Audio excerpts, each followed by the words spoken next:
La crise au sein du Parti démocratique de Côte d'Ivoire, PDCI-RDA, l'un des plus anciens partis politiques du pays, prend un tournant décisif. À 8 mois de l'élection présidentielle prévue pour octobre 2025, un groupe de militants, déçus par la direction actuelle du parti, cherche à destituer son président, Tidjane Thiam, en raison de ce qu'ils considèrent comme des irrégularités graves, notamment concernant sa nationalité et son élection à la tête du PDCI. Cette affaire judiciaire, déjà en cours de traitement par les autorités compétentes, dévoile des dissensions profondes et des rivalités internes qui menacent l'avenir du PDCI à l'approche de l'élection cruciale.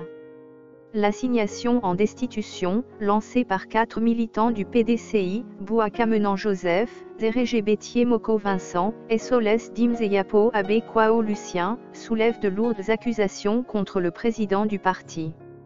Leur principal grief repose sur le fait que Tidjane Thiam n'aurait pas respecté les conditions d'éligibilité énoncées dans les statuts du parti. L'une de ces conditions stipule que le président du PDCI doit être exclusivement ivoirien et avoir passé au moins 10 ans au sein du bureau politique. Les plaignants, qui s'insurgeant contre cette violation des statuts, demandent l'organisation d'un nouveau congrès afin de procéder à l'élection d'un nouveau président, conforme aux règles internes du parti. L'affaire prend une tournure encore plus grave avec l'initiative de Yapo Valérie, une membre du bureau politique et ancienne déléguée du PDCI-RDA d'Akoupé.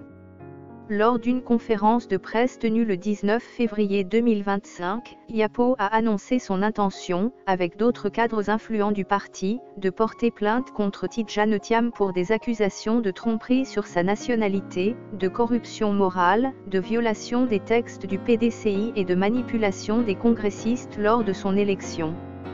Selon Yapo et ses partisans, la candidature de Thiam au poste de président, déposée en 2023, était entachée d'irrégularités majeures, notamment concernant sa double nationalité. Ils affirment qu'à l'époque du congrès de décembre 2023, Tidjane Thiam n'avait pas encore renoncé à la nationalité française, bien qu'il eût promis de le faire. Ces accusations remettent en cause l'intégrité du processus électoral interne et soulignent la question de savoir si les membres du PDCI auraient voté différemment s'ils avaient connu la réalité de la situation. L'une des demandes essentielles formulées par Yapo Valérie et ses alliés est l'annulation pure et simple du congrès de décembre 2023, qu'ils jugent vicié et manipulé.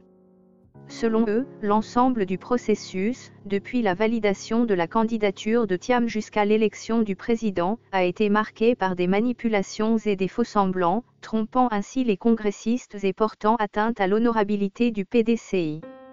Ils réclament également une démission immédiate de Tidjane Thiam, suivie d'un congrès d'urgence pour réorganiser la direction du parti. Ces actions judiciaires s'inscrivent dans un contexte de lutte de leadership interne au PDCI, un parti qui a longtemps été un acteur majeur de la politique ivoirienne. La question de la succession de son président, Henri Konan Bédié, âgé de 89 ans, n'a cessé de diviser les membres du parti. Plusieurs figures politiques, dont Jean-Louis Billon, un autre cadre du parti, ont exprimé publiquement leur opposition à la présidence de Thiam, le voyant comme un obstacle à leurs propres ambitions politiques. Il n'est pas rare que des rumeurs circulent, suggérant que les actions en justice contre Tidjane Thiam seraient liées à des ambitions politiques sous-jacentes, notamment celles de Billon ou d'autres factions du PDCI. Dans ce climat de tensions internes, où l'unité du parti semble de plus en plus fragile, ces poursuites pourraient précipiter une fracture définitive au sein du PDCI.